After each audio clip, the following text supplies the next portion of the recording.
विद्युत धारा में अब तक पढ़ चुके हैं आई इक्वल टू जो है, पहले हम लोग क्यू इक्वल टू फॉर्मूला पढ़े हैं। क्यू जो होता है आवेश होता है, Q equal to N E होता है, ये फॉर्मूला पढ़े हैं।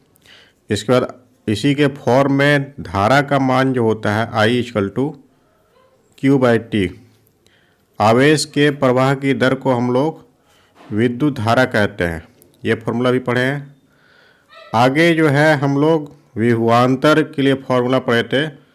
जब इकाई आवेश को एक बिंदु से दूसरे बिंदु तक ले जाने में 1 जूल कार्य किया जाता है तो उसका विभवांतर 1 वोल्ट होता है।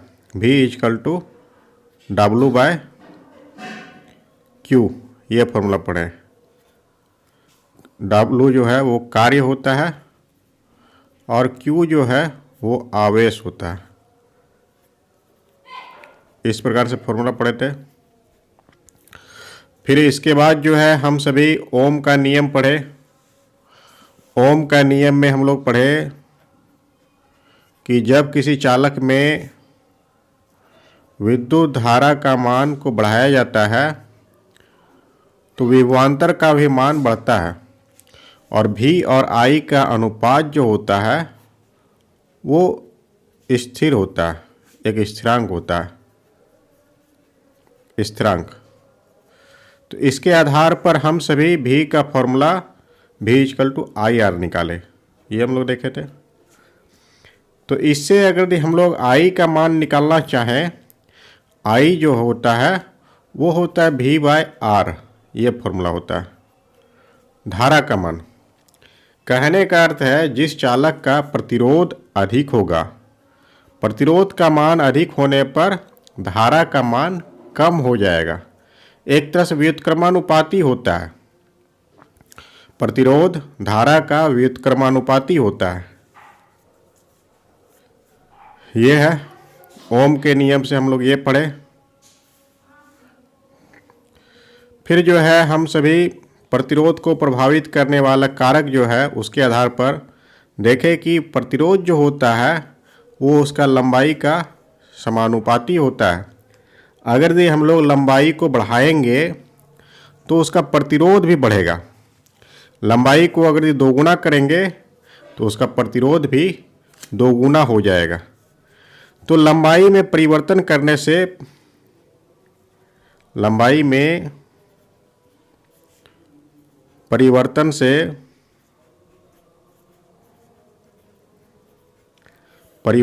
प्रतिरोध भी बदलता है और अगर ये प्रतिरोध बदलेगा तो धारा का भी मान बदलेगा, ये है। और तो अगर ये हम लोग लंबाई को दोगुना करेंगे, लंबाई को दोगुने करने पर दोगुनी करने पर लंबाई को अगर हम लोग दोगुना कर दें तो प्रतिरोध का मान जो है वो भी दोगुना हो जाएगा। L इक्वल टू, ये मान लेते हैं 2L कर देते हैं, दोगुना कर देते हैं। तो नया जो प्रतिरोध जो बनेगा R1 जो है वो 2R बन जाएगा, ये भी दोगुना हो जाएगा। तो इससे धारा पर क्या प्रभाव पड़ेगा ये हमको पता करना है। तो I इक्वल टू हम सभी पढ़े हैं, I इक्वल टू होता है वो V बाय आर, ठीक है। ये तब था जब शुरू में हम लोग लंबाई L था उस समय। जैसे हम लोग लंबाई को डबल कर दिए तो प्रतिरोध जो है वो 2R हो गया। तो यहाँ पर I1 जो हो गया वो V बाय R1 हो जाएगा इस तरह से, और V बाय R1 जो है V बाय 2R कह सकते हैं इसको, और ये हो गया 1/2 और V बाय R जो है वो I है, धारा का आधा हो जाएगा। तो लंबाई को दोगुना करने पर धारा का मान आधा हो जाता है। लंबाई दोगुना करने पर धारा आधा हो जाता है, आधा होगा। लंबाई 2 गुना करने पर धारा का मान आधा हो गया। अब हम सब लंबाई को आधा कर देते हैं। लंबाई आधा करने पर, लंबाई आधा करने पर क्या होता है? तो लंबाई जो है पहले L था, अब लंबाई जो है L/2 हो गया। तो प्रतिरोध क्या हो जाएगा? प्रतिरोध, हम सभी प्रतिरोध के बारे में जानते हैं कि जैसे कि R इज समानुपाती होता है L का। तो L का मान अगर हम लोग आधा कर देंगे तो यहाँ पर हम लोग एक बार लिख देते हैं, R is proportional to L होता है, समानुपाती होता है L का। अगर दी R का मान हम लोग L का मान अगर 2 गुना आधा कर देंगे L/2, तो ये भी 2 हो जाएगा। इस तरह से होगा। तो नया जो है प्रतिरोध जो बन गया वो हो गया R/2, ऐसे हो जाता है। तो धारा का मान क्या होगा? I इक्वल टू, फॉर्मूला हम लोग पढ़े हैं, ये होता है V/R1। R1 का वैल्यू जो हो गया R/2 हो गया, तो V हो गया बाय R/2 कर देते हैं। ये 2 ऊपर चला जाएगा, 2 इंटू V/R ऐसे निकलेगा I1। तो V/R का वैल्यू जो है वो I है, तो 2 इंटू I हो गया। तो धारा का मान जो है पहले के धारा का 2 गुना हो गया। लंबाई आधा करने पर धारा का मान 2 गुना हो जाता है। लंबाई आधा करने पर धारा का मान 2 गुना होता है।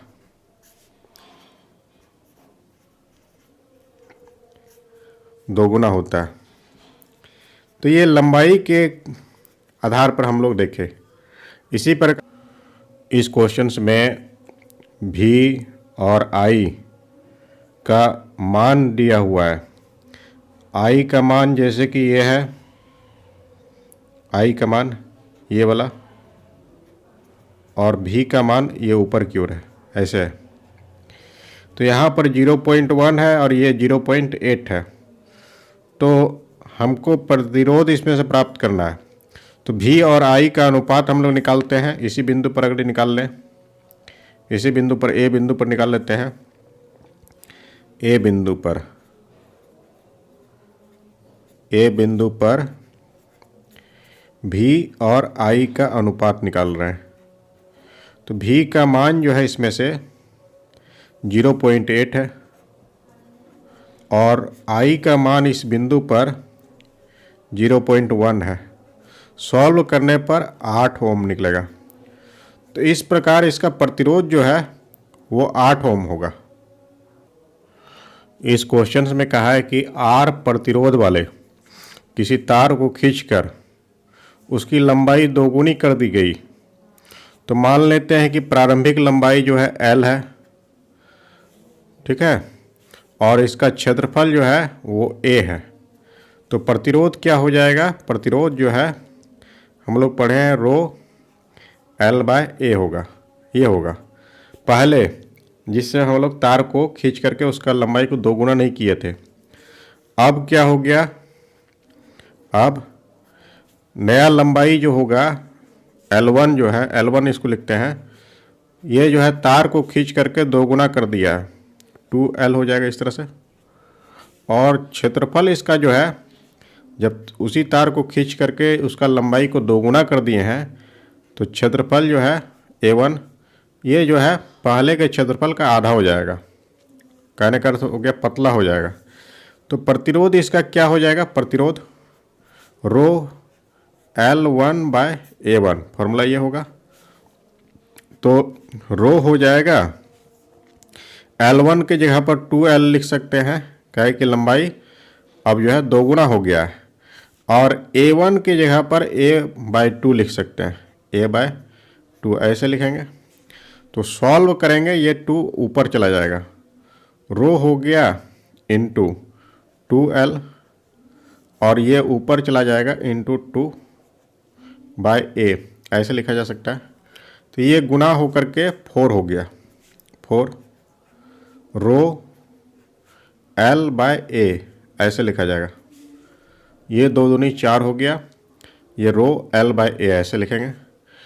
तो रो L/A, जैसे कि यहाँ पर हम लोग इसको R कहेंगे, जो कि पहले तार का जो है प्रतिरोध जो है, तो 4 इंटू R हो गया।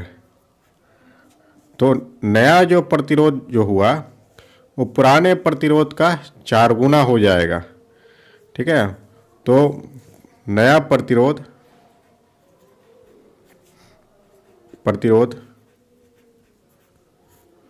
आरंभिक प्रतिरोध का 4 गुना हो जाएगा।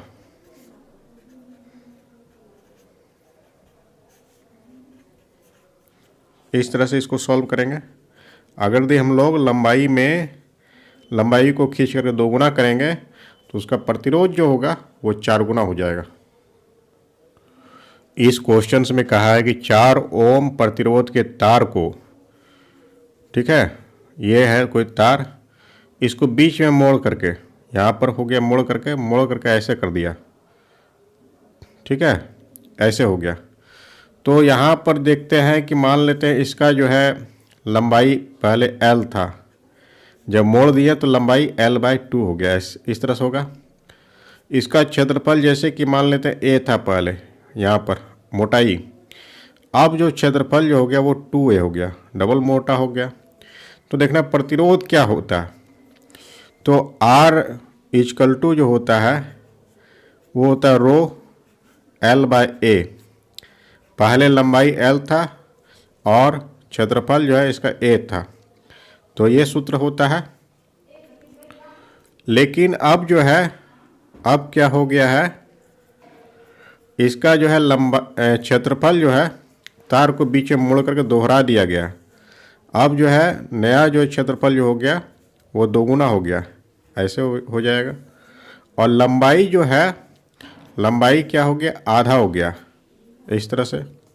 तो प्रतिरोध इसका क्या हो जाएगा, R1 जो हो गया, ये हो गया रो L/A, ऐसे हो जाएगा। तो ये हो गया रो, और L का वैल्यू जो है वो L/2 हो गया, ऐसे लिखेंगे। और A का जो वैल्यू है वो 2A है, इसको ऐसे लिख देना है। सॉल्व करेंगे, रो हो गया L/2, और ये जो है 2A यहीं पर होगा, ऐसे। कहने का अर्थ हो गया कि 1/4 रो L/A, ऐसे लिखेंगे। तो ये जो वैल्यू जो है ये है पहले प्रतिरोध का, तो 1/4 इंटू R हो गया, ये है R1। तो तार को बीच में मोड़ने से नया प्रतिरोध जो होता है पहले के प्रतिरोध का 1/4 हो जाएगा। तार को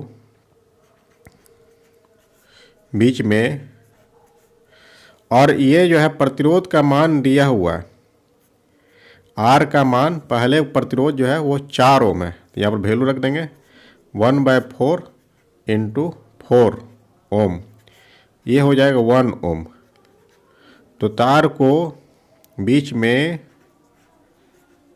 मोड़ने से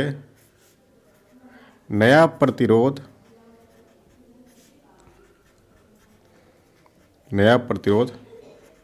1 ओम होगा।